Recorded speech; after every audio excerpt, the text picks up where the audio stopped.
Hello! Welcome to Woodvale.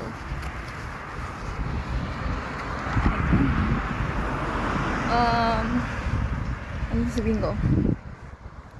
So, another weekend, another gala.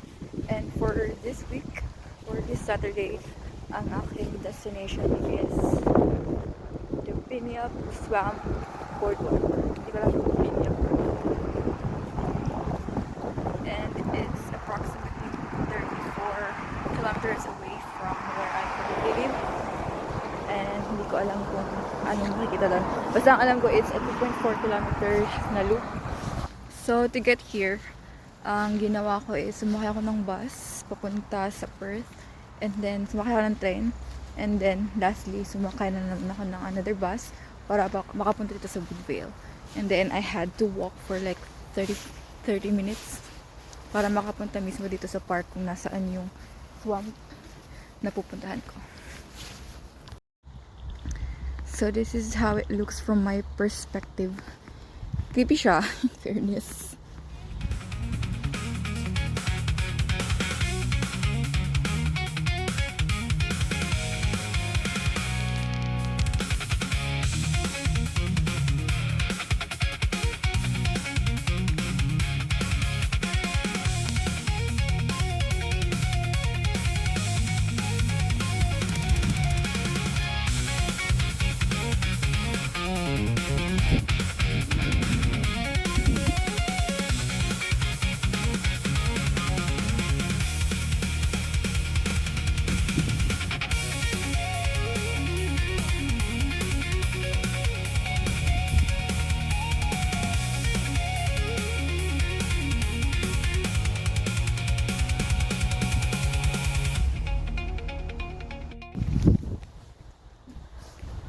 So, compared dun sa last na hike ko, mas madalang yung tao dito.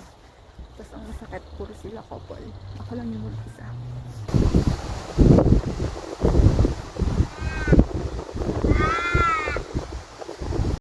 Natakot ako bigla kay kuya. Sumulpot na lang siya bigla sa likod ko. Sure. So, may nakita akong heritage. Ayan. Hindi ko na pupuntahan yun kasi malapit na pala. Punta na lang. Ayan, so may nakita akong tinatawag nila na bunkhouse. Ang sabi dito, representative of the lives of early European settlers. So dito sila nag-i-stay dati yung mga European. Sinakop ba sila ng Europe? Hindi ko alam eh. Wala akong alam sa history nila. So, ayan, pinakita na naman tayong another heritage. It's Linhay cottage din siya, bunkhouse din, pero mas sira-sira na siya compared sa kanina. Pasok tayo dyan. Hindi pa pumasok. Pasok ako.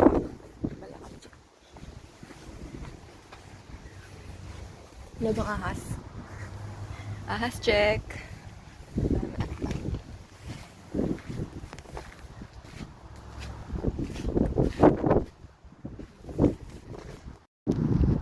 So ayun, meron pala siya warning na do not enter the fence area.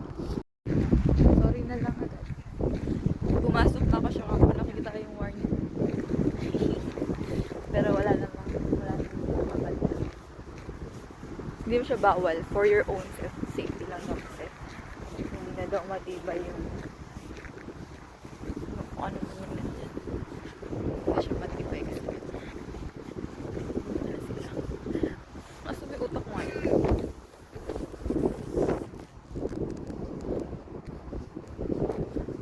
Kaya pa dito, tingnan nyo. Diba? Just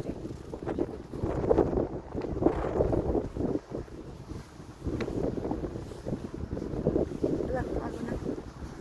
So, babalik na ako. Ito hindi siya part ng loop na tinahan ko. Tapos walang, kaya lumiko ako. So, babalik ako muna sa loop mismo kasi gusto kong tapusin yun. Hindi pa ata ako nangangalahot. Tapos ang oras na. Yes, time check, it's 2:15 p.m. Gusto ko makauwi before mag 5 kasi relax. Ang alam ko kasi uulan ng alas 5. So, kailangan makauwi na ako ng alas 5. Ayan, nakabalik na ako sa loop. Yan. Ito yung original. Saan ako nang galing? Tapos din ako lumiko kanina para makita yung peddlers. Tapos ito na yan, pabalik na din sa loop.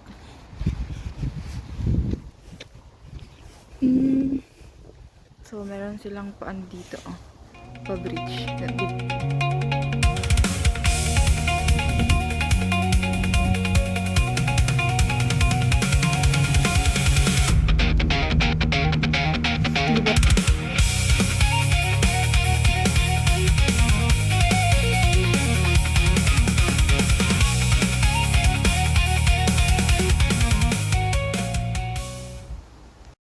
Yun o, sarap tumambay dyan o. Tapos magbasa ka ng libro.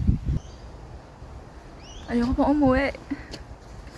Kaso lang, mag-aalas 3 na. Mabiyahe pa ako 2 oras. So, kailangan umuwi. Pero ayoko pa umuwi. Hindi naman siguro ito uulan. Diba?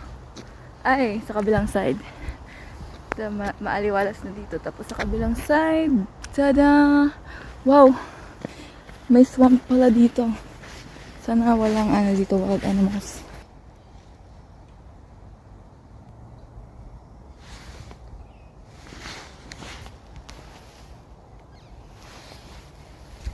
Yan, balik ulit.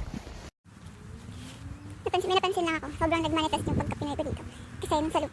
Ayun, napansin ko kasi. Ako lang yung papunta doon. Lahat sila papunta doon sa pinanggalingan ko. Kasi diba, yung sa loop, ang inuna ko yung sa right. Eh sila dito kasi lagi na inuuna yung nasa left. Kaya ako inuna ko yung sa right. Kaya ayun, halos lahat. Wala akong nakakasabay sa tayo kasi ako lang yung papunta doon.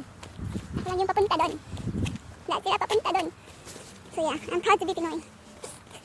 Pero wala namang sinabi na may tamang daan, may tamang direksyon. Yan, sheesh. Tapos na. So doon ako nag-start. So pwede na ako lumiko dito para makauwi. So tatapusin ko pa ba? Sheesh na. Makakalabas ba ako doon? Makakalabas yan. Hindi ko alam kung makakalabas ako doon. Pero kasi kung pupunta pa ako doon sa mismo kung saan ako nag-start. Baba. Ayun o. Punta ako doon. Tapos maglalakad ulit ako pabalik dito kasi pupunta ako doon. So, dito na lang. Ilang ano lang naman.